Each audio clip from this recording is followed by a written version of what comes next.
Que el Señor les bendiga, que el Espíritu Santo nos ilumine para poder penetrar en la palabra de Dios. Les voy a leer algún pasaje y se los voy a comentar también del profeta Abdías. ¿Cuál es el centro aquí en los pocos mensajes que tiene el profeta Abdías? Resulta que es el castigo para la ciudad de Edom. Resulta que esta era una ciudad judía. Los enemigos atacaron a Jerusalén y Edom no solo no ayudó, sino que como que favoreció al enemigo, se rió de los otros y también persiguió a los judíos que iban huyendo después de ser derrotados. Entonces, este profeta los denuncia. Se llama Abdías el profeta y dice así: Dios el Señor le dice a Edom: voy a hacerte pequeño ante las naciones y a humillarte en gran manera. Tu orgullo te ha engañado. Vives en las grietas de las peñas y habitas en las alturas, y por eso has llegado a creer que nadie puede derribarte. Pero, aunque te eleves como el águila y pongas tu nido en las estrellas, de ahí te haré caer. Primero, la amenaza del Señor. Y ahora viene ya el castigo. El Señor lo anuncia y lo cumple. Dice así. Y le explica por qué lo va a castigar. Les repito, la ciudad de Edom fue asaltada y destruida y los otros no hicieron nada. Los de Edom no hicieron nada. Les repito, Jerusalén fue destruida, asaltada, y la ciudad de Edom no hizo nada. Por así decirlo, colaboró con el enemigo. Entonces el Señor le dice: en el día de su desgracia, ni debiste alegrarte al ver a Judá en el día de su ruina, ni debiste burlarte de ellos en el día de su angustia.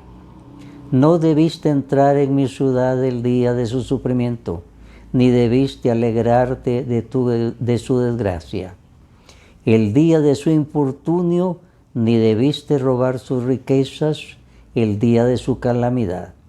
No te debiste parar en las encrucijadas para matar a los que se escapaban, ni debiste entregar a los que huían en el día de la angustia.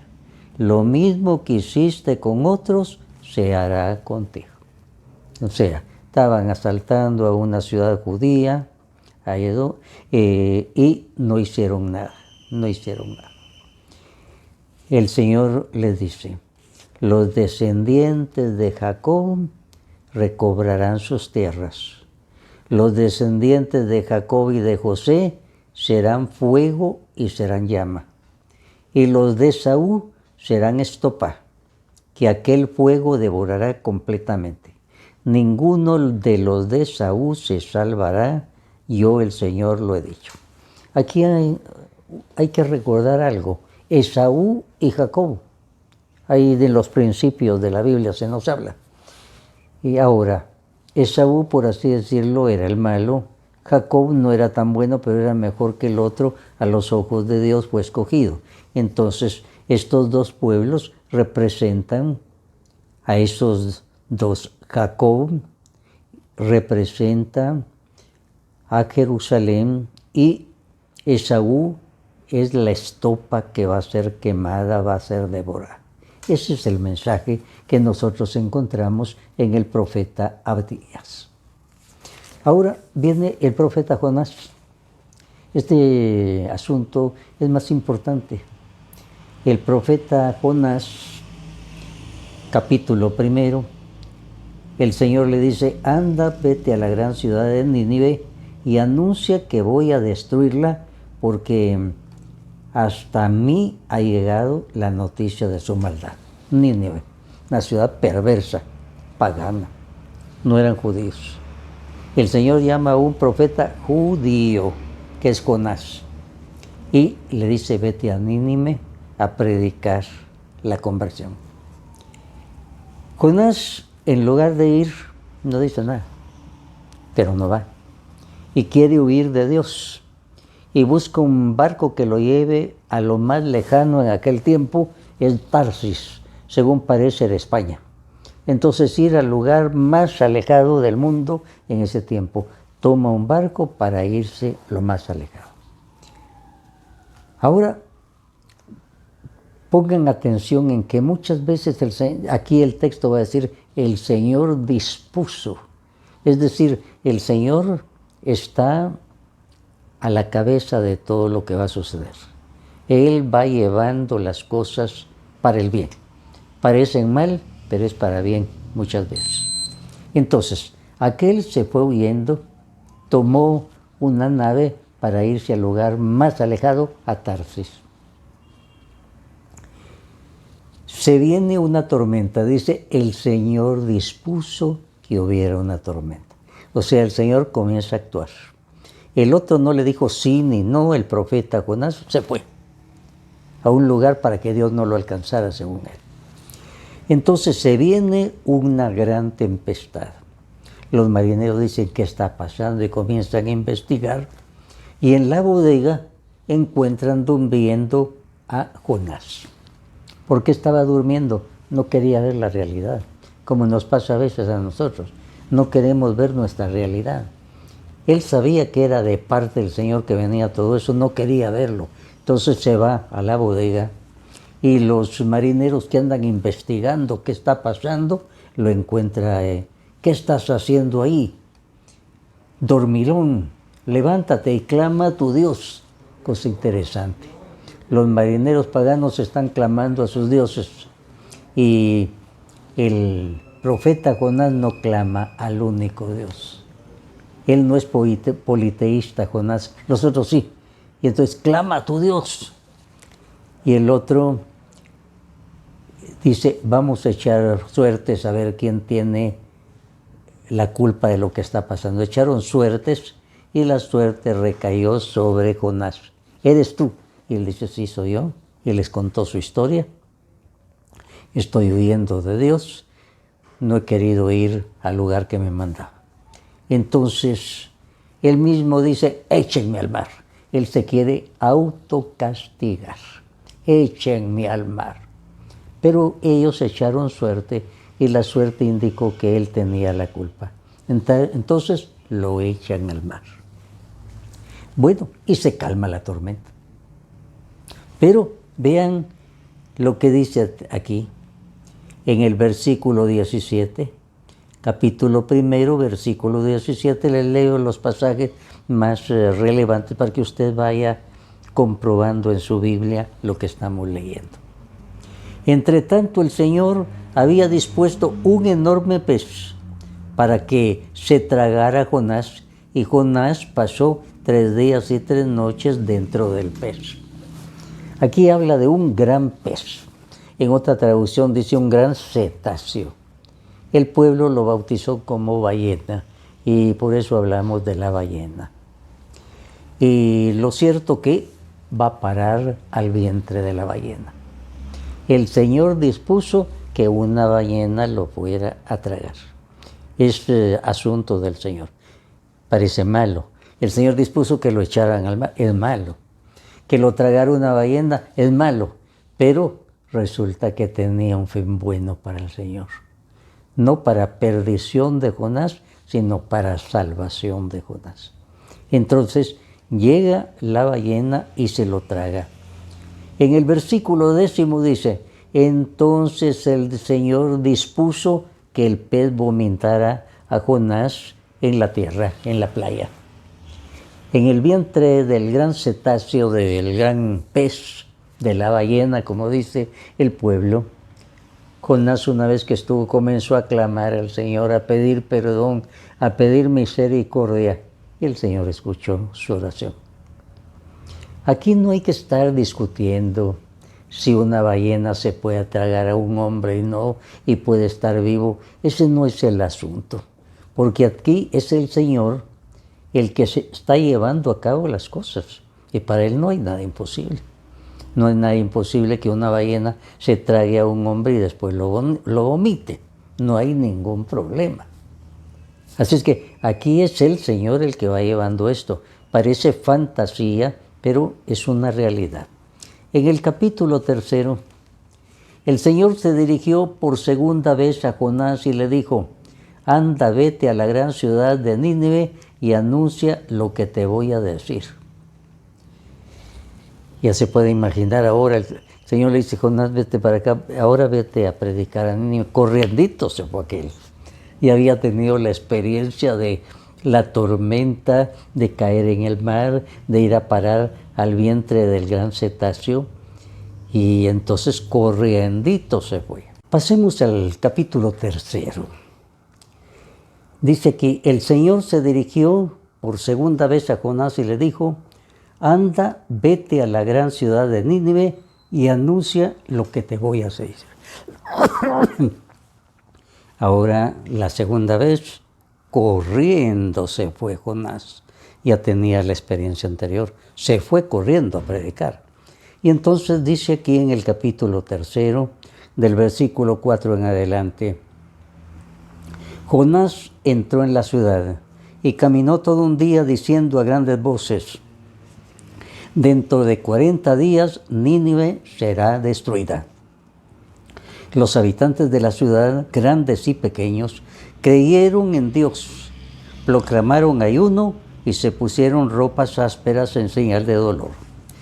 Cuando la noticia llegó al rey de Nínive, también él se levantó de su trono, se quitó sus vestiduras reales, se puso ropas ásperas y se sentó en el suelo. Luego el rey y sus ministros dieron a conocer por toda la ciudad el siguiente decreto: que nadie tome ningún alimento, que tampoco se dé de comer ni de beber al ganado y a los rebaños. Al contrario, vístanse todos con ropas ásperas, en señal de dolor, y clamen a Dios con todas sus fuerzas. Dejen cada uno su mala conducta y la violencia que ha estado cometiendo hasta ahora. Tal vez Dios cambie de parecer y se calme su ira, y así no moriremos. Dios vio lo que hacía la gente de Nínive y cómo dejaba su mala conducta, y decidió no hacerles el daño que les había anunciado. Entonces, el profeta Jonás va predicando y resulta que va a haber una conversión como nunca en el Evangelio ni en las cartas se habla, una conversión excepcional. Insisto, Nínive era una ciudad perversa y pagana. Bueno, entonces el profeta cumple su misión, a través del profeta llega el Señor, viene la gran conversión. ¿Y qué pasa ahora? Capítulo 4. A Jonás le cayó muy mal lo que Dios había hecho y se disgustó mucho. Así que oró al Señor y le dijo: mira, Señor, esto es lo que yo decía que iba a pasar cuando aún me encontraba en mi tierra. Por eso quise huir deprisa a Tarsis, pues yo sé que tú eres un Dios tierno y compasivo, que no te enojas fácilmente, y que es tanto tu amor que anuncias un castigo y luego te arrepientes. Por eso, Señor, te ruego que me quites la vida. Más le vale morir que seguir viviendo. ¿Qué le pasa a este profeta? Es que el odio hacia los paganos era mucho. Ellos odiaban a los paganos. Y ahora que venga el Señor y le diga: ya no los voy a aniquilar porque se convirtieron. Porque Jonás en el fondo no fue porque voy a ir a predicarle a los paganos, se convierten y se salvan, no, que los destruyan. Y entonces por eso se fue yendo. Y ahora que el Señor ha hecho esto, está enojadísimo. Esto no, en lugar de bendecir al Señor por el gran triunfo y la conversión, no.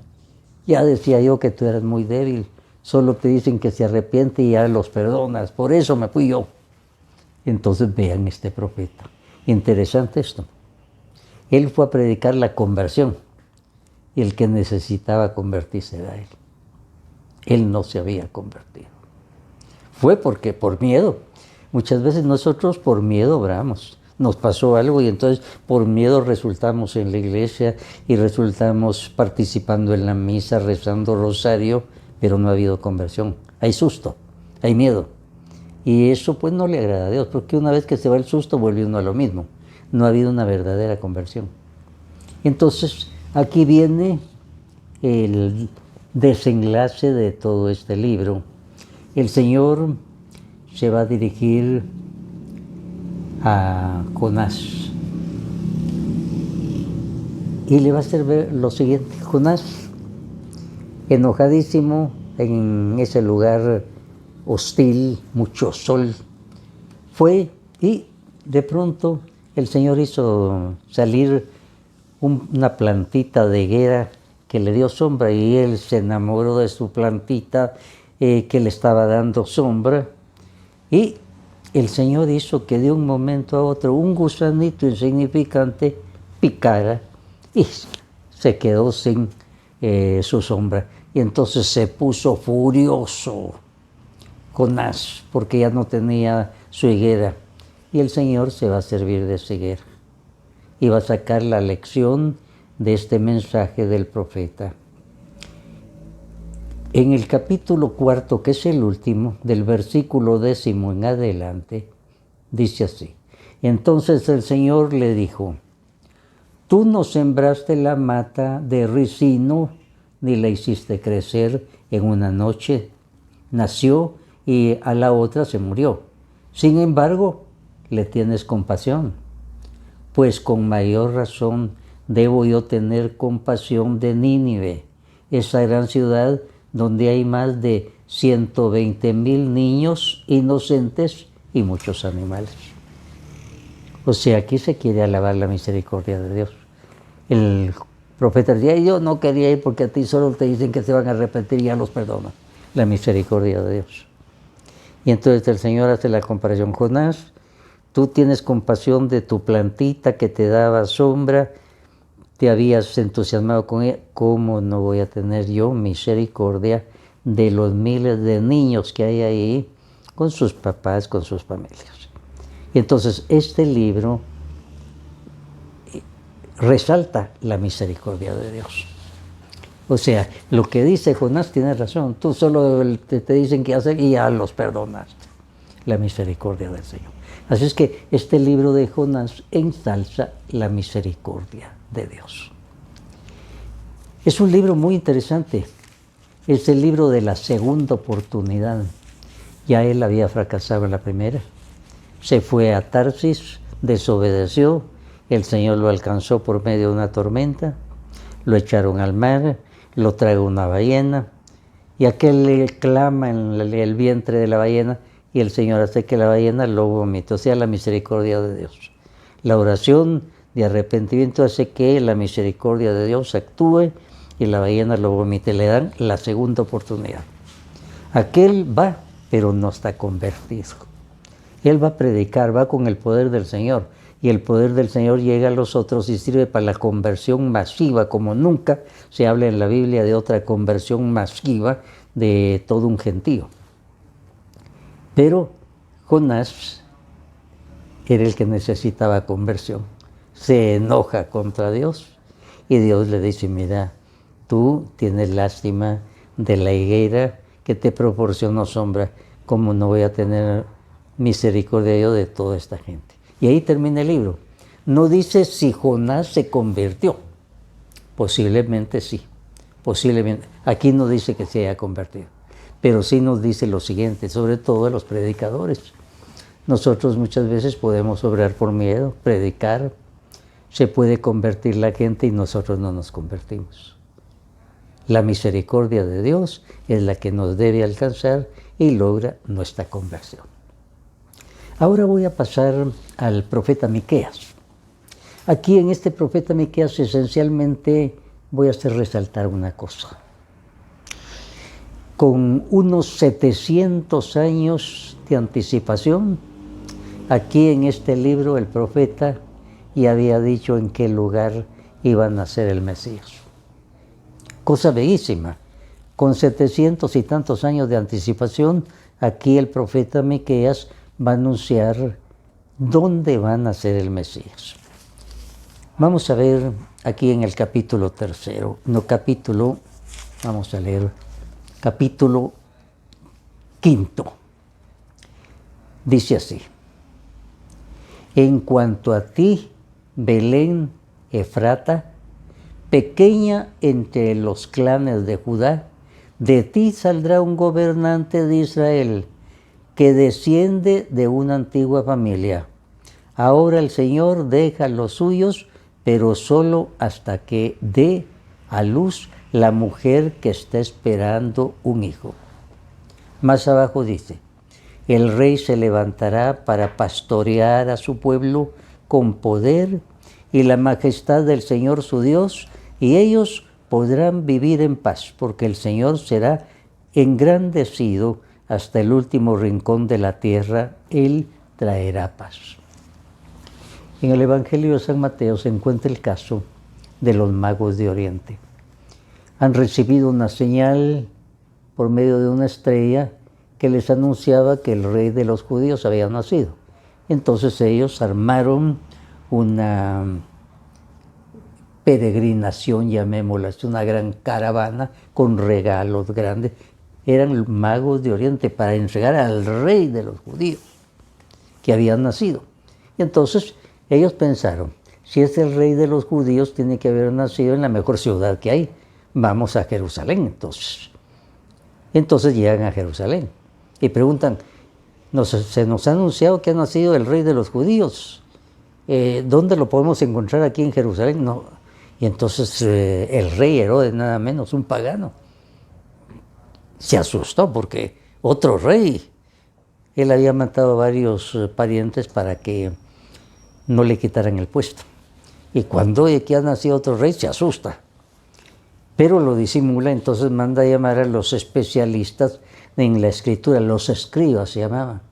Miren, dicen estos que ha nacido el Mesías y que dónde. Y aquellos se lucieron delante del rey. Señor, en el profeta Miqueas, aquí está, y leyeron esto. Fíjense lo que quiere decir más de 700 años antes.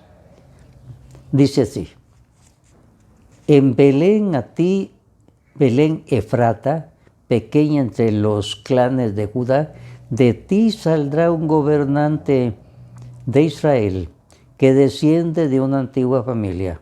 Ahora el Señor deja a los suyos, pero solo hasta que dé a luz la mujer que está esperando un hijo.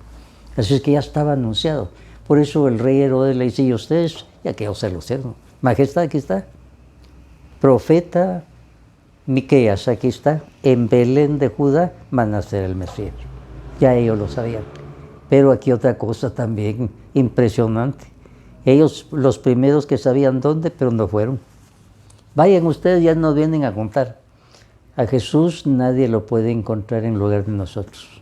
Tiene que ser un encuentro personal. El papá, la mamá no pueden encontrar a Jesús en lugar de su hijo. Le pueden hablar de Jesús, lo pueden evangelizar, pero el encuentro debe ser personal. Aquí estos sabios ya sabían dónde había. Lo normal hubiera sido, corramos, vamos a ver al Mesías, al futuro rey. Se lucieron muy orgullosos y el rey Herodes le dice, vayan y nos vienen a contar. A Jesús aquí lo encontrar personalmente. Entonces, este caso del profeta Miqueas es muy bello y esto también nos asegura que es Dios el que inspira a los profetas, porque se cumplen. Esta profecía se cumplió más de 700 años después, pero aquí está la escritura. Ah, es cierto, el Señor ya lo había dicho. Y con todos los profetas anteriores sucede lo mismo. A ellos hablan de lo que va a venir, vieron una visión, ellos mismos no saben de qué se trata a veces, pero ellos dicen, y más tarde los interesados dicen, aquí estaba, y eso nos dice, en la Biblia nos habla el Señor, y debemos tener fe en eso, es Dios que nos habla en la Biblia. Aquí con el cumplimiento de esta profecía, decimos, de veras Dios habla en la Biblia, ¿cómo es eso? Hasta había adelantado. ¿En qué lugar? Belén era algo insignificante. Nadie iba a estar hablando de Belén. Pero resulta que ahí iban a ser. Lógicamente los magos de Oriente dijeron, si es el rey de los judíos, ese tiene que estar en Jerusalén. Vamos al mejor palacio de Jerusalén. Y ahí no estaba. Pero la providencia los llevó ahí porque ahí estaban los grandes estudiosos de la Escritura. En ese tiempo todavía no se llamaba Biblia, sino Escritura, las Escrituras, la ley del Señor. Entonces aquellos se lucieron, aquí en Miqueas está, y les leyeron este pasaje que les acabo de leer yo. Que el Señor nos ayude, que sea el Espíritu Santo esa estrella, que nos ayude para encontrarnos con la palabra de Dios, que nos habla y nos sigue hablando para nuestro bien. Que no seamos otro profeta Jonás, sino que seamos los magos de Oriente que se dejan guiar por la estrella para ir a Jesús. Que así sea para todos nosotros. Amén.